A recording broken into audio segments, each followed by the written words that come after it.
যে নয়ন পেতে হলে আবার সদ্গুরুর চরণাশ্রয় করতে হবে।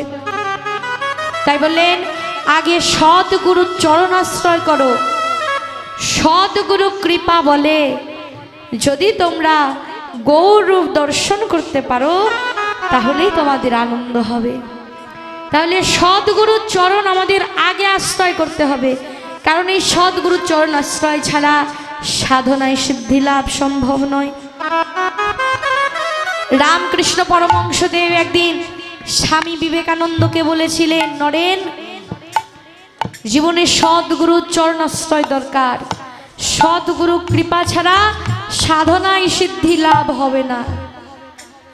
নরেন বললেন, ঠাকুর, যদি আমি সাধনা করি তাহলে সাধনার জোরে আমি সিদ্ধি লাভ করবই, কিন্তু কেন সাধনার সঙ্গে সদ্গুরুর কৃপা দরকার?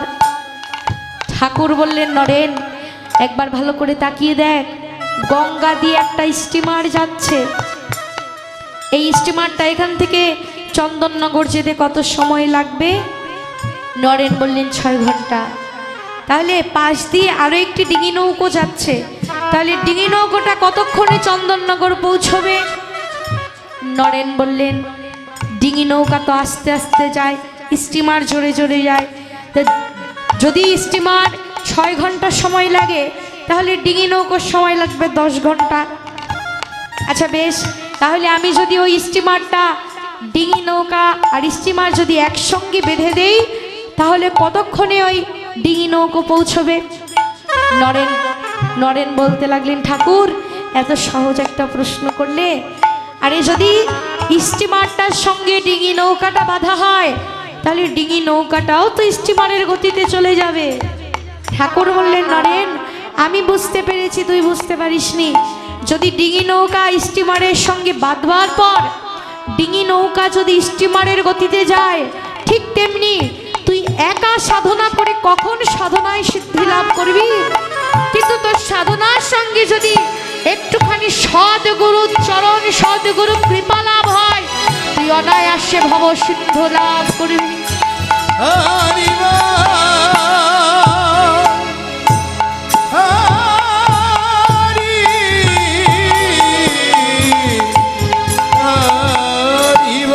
তোর সাধনার সঙ্গে যদি সদ্গুরু কৃপা যোগ হয় তবে তুই অনায়াসে ভব সিন্ধু পার হয়ে যাবি। তাই আমাদের কেউ জানিয়ে দিলেন, হে জগৎজীব, আগে সদ্গুরুর চরণাশ্রয় করো, আগে সদ্গুরুর চরণ ধরো।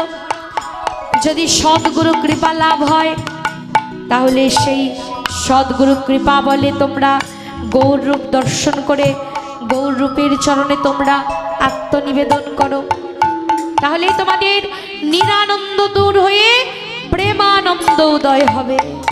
তাহলে গৌরের রূপ দর্শন করলেই আনন্দ হয়, তাহলে ওই রূপখানি কি দিয়ে তৈরি যা দর্শন করলেই আনন্দ হয়?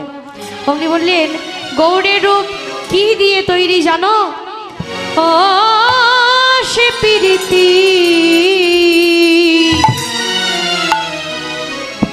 মূরতি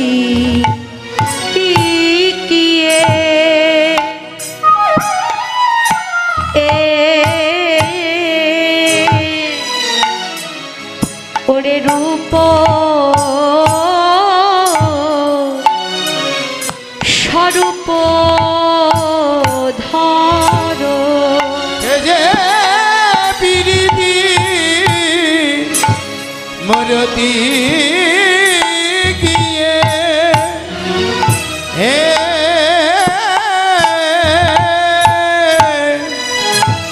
ওরে রূপ স্বরূপ ধর। এবার মূরতি ধরেছে,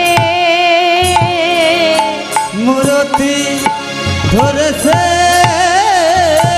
মূরতি ধরেছে, জীবের কুরতি নাশিতে মূরতি ধরেছে, জীবের কুরতি নাশিতে মূরতি ধরেছে, জীবের কুরতি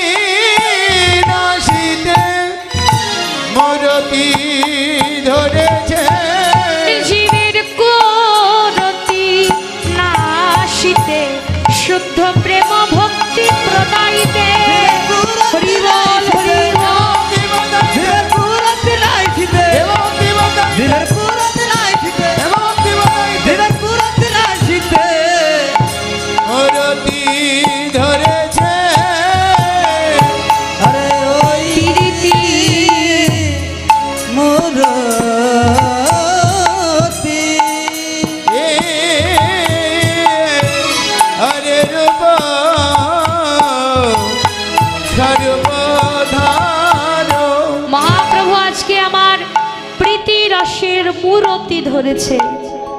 কেন মূরতি ধরলেন? জীবের কুরতি নাশ, প্রীতি রসের মূরতি ধরেছে। তাহলে কুরতি কি? কু শব্দের অর্থ হলো খারাপ, আর রতি শব্দের অর্থ হচ্ছে ভালোবাসা। জীবের দূষিত ভালোবাসা শুদ্ধ করবার জন্য মহাপ্রভু গৌর হরি আমার প্রীতি রসের মূরতি ধরেছেন। তাহলে জীবের ভালোবাসা দূষিত কেন হলো? বললেন কারণ আমরা জগৎ জীব, আমরা আমাদের ভালোবাসা যাকে দেব বলে এসেছিলাম তাকে না দিয়ে এই অনিত্য সংসারে ছড়িয়ে ছিটিয়ে রেখেছি। তাই আমাদের এই ভালোবাসাটা দূষিত হয়ে গেছে। তাই আমাদের এই ভালোবাসাটাকে আগে শুদ্ধ করতে হবে। কিভাবে আমার এই বাসা, হৃদয়ের বাসা কেমন করে শুদ্ধ হবে?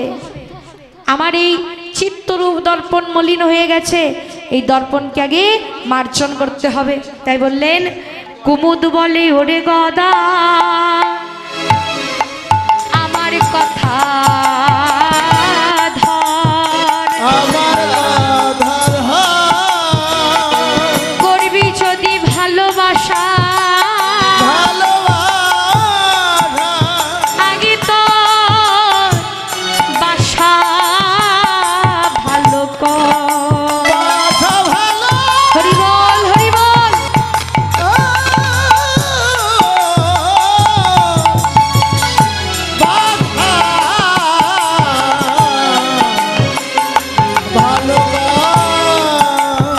তাহলে আমার এই বাসাটাকে আগে ভালো করতে হবে। আমার এই অন্তরের বাসা দূষিত হয়ে গেছে, কিন্তু কিভাবে আমার মনের ময়লা দূর হবে? বললেন মহাপ্রভু বললেন চেত দর্পণ মার্জনম ভব মহাদাবাগ্নি নির্বাপনম শ্রেয় কৈরব চন্দ্রিকা বিতরণম বিদ্যাবধূ জীবনম।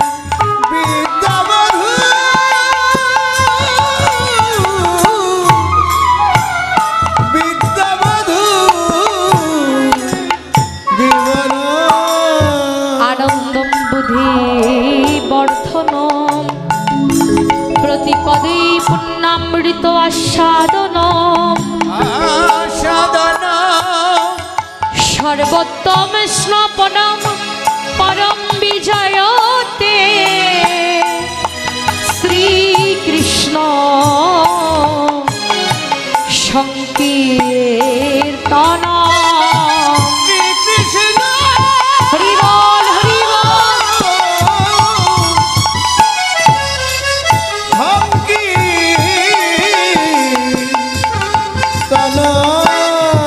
তাহলে কিভাবে আমার অন্তরের বাসাটা ভালো হবে? বললেন সর্বোত্তম স্নপনম পরম বিজয়তে শ্রীকৃষ্ণ সংকীর্তনম। সংকীর্তনের মধ্য দিয়ে, হরিকথা কৃষ্ণ কথা শ্রবণের মধ্য দিয়ে, সাধু গুরু বৈষ্ণবের সঙ্গের মধ্য দিয়ে আমার এই মনের ময়লা দূর হয়ে যাবে। এই যে আজকে আপনারা সাধু গুরু বৈষ্ণবের সঙ্গ করছেন, কমিটির ভক্তবৃন্দ আজকে মহোৎসবের আয়োজন করেছে। এত দূর দূরান্ত হতে সাধু গুরু বৈষ্ণব ছুটে এসেছে এই উৎসব অঙ্গনে। আর এই সাধু গুরু বৈষ্ণবের চরণধুলিতে আজকের এই উৎসব অঙ্গন বৃন্দাবন ধামে পরিণত হয়েছে। এই বৃন্দাবন ধামে বসে থাকতে থাকতে সাধু গুরু বৈষ্ণবের সঙ্গ করতে করতে আমাদের মনের ময়লা দূর হয়ে যাবে।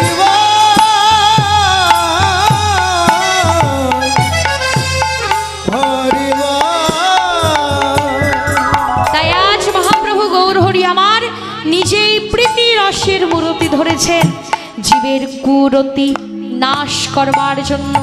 শুধু তাই নয়, মহাপ্রভু আর কি করলেন?